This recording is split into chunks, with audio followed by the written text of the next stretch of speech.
Ian.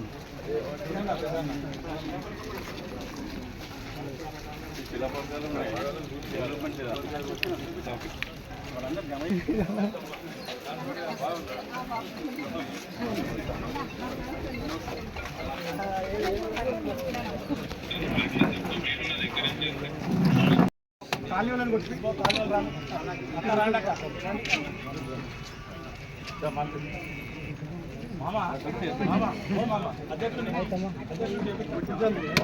లోకాలు ఎవరు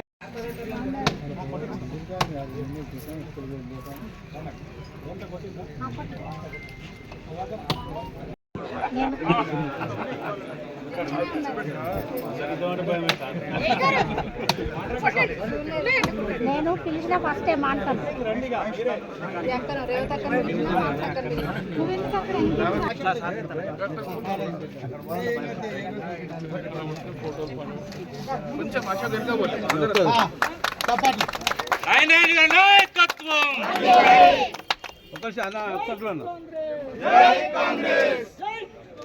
జై కాంగ్రెస్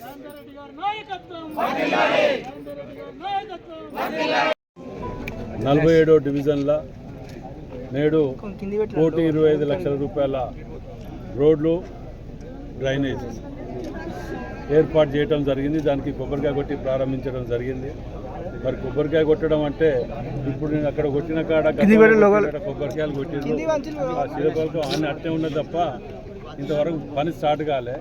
మాది మాత్రం మేము ఎక్కడ కొబ్బరికాయ కొట్టినా టైం పీరియడ్ లోపల వర్క్ కంప్లీట్ చేసి మళ్ళీ దానికి ప్రారంభోత్సవానికి వచ్చే విధంగా మేము ఒక డెడ్ లైన్లు పెట్టుకునే విధంగా ఏర్పాటు చేసుకోవడం జరుగుతుంది. మరి అంతేకాకుండా కాజీపేటలో ఈ యొక్క 47వ డివిజన్కు ఈ 2.5 సంవత్సర కాలంలో సుమారు 6,03,00,000 రూపాయలు. 10 ఏళ్లలో కూడా 3 కోట్లు పెట్టలే. ఇక్కడ 10 ఏళ్లలో సగం పెట్టలే. మేము పెట్టిన దాంట్లో 2.5 సంవత్సరాల్లో 6,03,00,000 రూపాయలని ఇవాళ ఒక్కరోజే 1,25,00,000 వాటిని మేము ప్రారంభించుకోవడం జరిగింది. మరి కాజీపేట నిర్లక్ష్యానికి గురైందనేది ప్రతి ఒక్కరు చెప్పుకుంటే ఒక ఫ్యాషన్ అయిపోయింది చెప్పుకోవటం. చేసినోడు చేయనోడు అందరూ కూడా అదే దుకాణం పెట్టారు. అది ప్రాక్టికల్గా చూస్తే వాస్తవాలకు అర్థమవుతుంది. ఇవాళ మీరు అందరూ కూడా మీడియా సోదరులు చూడండి, కాజీపేట పోలీస్ స్టేషన్ నుంచి సోమ్ని రోడ్డు కానివ్వండి, మిగతా ఏ డివిజన్లలో కూడా ఇంటర్ రోడ్లు కానివ్వండి, ఇంటర్నల్ రోడ్లు కానివ్వండి, ప్రతి ఒక్కటి మేము ఇవాళ ఎక్కడ కూడా లోపట ఉన్నదనో లేకపోతే టీఆర్ఎస్ కార్పొరేటర్ ఉండనో బీజేపీ కార్పొరేటర్ ఉండనో చూడకుండా 26 డివిజన్లలో అన్నిటికీ సమానంగా స్థాయిగా ఇచ్చుకుంటూ పోయాను. గతంలో కాంగ్రెస్ పార్టీ కార్పొరేటర్లు ఉన్న కాడ 50 లక్షల రూపాయలు ఇవ్వలే. ఇవాళ బీఆర్ఎస్ బీజేపీ ఉన్న కాడ కూడా 10 కోట్ల రూపాయల వరకు కూడా మేము ఇవ్వగలిగినాం. ఎక్కడ కూడా పార్షాలిటీ లేకుండా అభివృద్ధిలో అందరం సమానమే, అన్ని డివిజన్లు సమానం అనే విధంగా మేము ముందుకు పోవడం జరుగుతుంది. మరి ముఖ్యమంత్రి రేవంత్ రెడ్డి గారు కూడా వరంగల్ జిల్లాలో రాష్ట్రంలోనే వరంగల్ జిల్లా మీద ప్రత్యేక శ్రద్ధ వహించి వారికి కావలసిన వనరులన్నీ కూడా ఏర్పాటు చేయడం జరుగుతున్నది. ఇవాళ మేము ఈ 2.5 సంవత్సరంలో వరంగల్ కార్పొరేషన్కి వచ్చినన్ని డబ్బులు ఎన్నడూ ఎక్కడ రాలే. ఉమ్మడి జిల్లాకు వచ్చినన్ని డబ్బులు ఎన్నడూ ఎక్కడ రాలే. ఇవాళ మీరు ఉదాహరణ చూడండి, 10 ఏళ్ళల్లో బీజేపీ బీఆర్ఎస్ కలిసి సంసారం చేశారు కదా.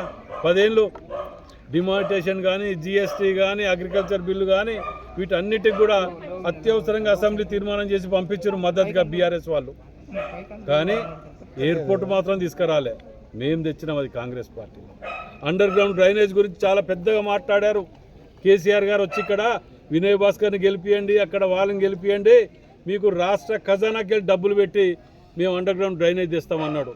కానీ ఇవాటి వరకు దిక్కు దివానా లేదు, పత్తా లేదు, దొంగలు తిరిగి పారిపోయింది. వారి శిష్యులు ఇంకా దొంగల ముఠాలు ఇక్కడ తిరుగుతారు చూసి పారిపోవట్లే. ఎక్కడ సమస్య ఉంటే అక్కడికి మేము వెళ్తున్నాం. అది మా గొప్పతనం. అది ఇవాళ వరంగల్ జిల్లాలో ఏ కాలనీకి పోయి ఏ ప్రజలను అడగండి, ఆఖరికి బీఆర్ఎస్ బీజేపీ కార్యకర్తలను అడిగినా చెప్తారు ఇవాళ మేమేం చేస్తున్నాం అనేది. ఎక్కడ కూడా ఇంత తేడా లేకుండా, ఎక్కడ కూడా ఏ అవకాశాలు ఇవ్వకుండా మేము చేసుకుంటూ పోతున్నాం. అది మా గొప్పతనం అనే దాన్ని ప్రజలు గుర్తిస్తారు. కానీ వీళ్ళకి ఇంకా ఆ మార్పు రావట్లే వీళ్ళ మధ్యలో. ఇంకా కూడా ఏమి చేయలేక ఏదో ఆరోపణలు చేయడం బయటపడటం అది మంచి పద్ధతి కాదు. ఎలక్షన్లప్పుడు తిట్టుకోవాలి, కొట్టుకోవాలి, అది వేరు ముచ్చట. కానీ అభివృద్ధికి వచ్చినప్పుడు మీకు చేతనైతే సలహాలు సూచనలు ఇవ్వండి. అంతేగాని వచ్చిరాని మాటలు మాట్లాడుకుంటూ ఏదో మాట్లాడితే ఇలా నా పని అయిపోయింది, ఇలా పేపర్లో వచ్చింది, ఫోటో చూసుకున్నా, గ్రూప్లో పెట్టుకుంటా అంటే అది అయిపోయే పని కాదు. మేము పెడుతున్నాం గ్రూపులలో, చూడండి. ఈడ రోడ్ వేసినాం, ఆ రోడ్ చూపిస్తున్నాం. అక్కడ ఈడ కాలువ పోసినాం, కాలువ చూపిస్తున్నాం. ఇవి మా గొప్పతనాలు పెట్టుకుని చేస్తున్నాం. మేము చెప్పుకుంటూ పోవాలంటే ఇలా నా నోటికి చెప్తా, ఒక 20 ఈ 2.5 ఏళ్లలో నాయన్ రాజేందర్ రెడ్డి చేసిన ఏంటి అంటే ఒక 20 చూపిస్తా. గతంలో 10 ఏళ్ళలో మీరు చేసింది ఒక్కటి అడుగుతా, చూపియండి. ఒకటి మీ మార్కు మీద దొరకదు మీకు.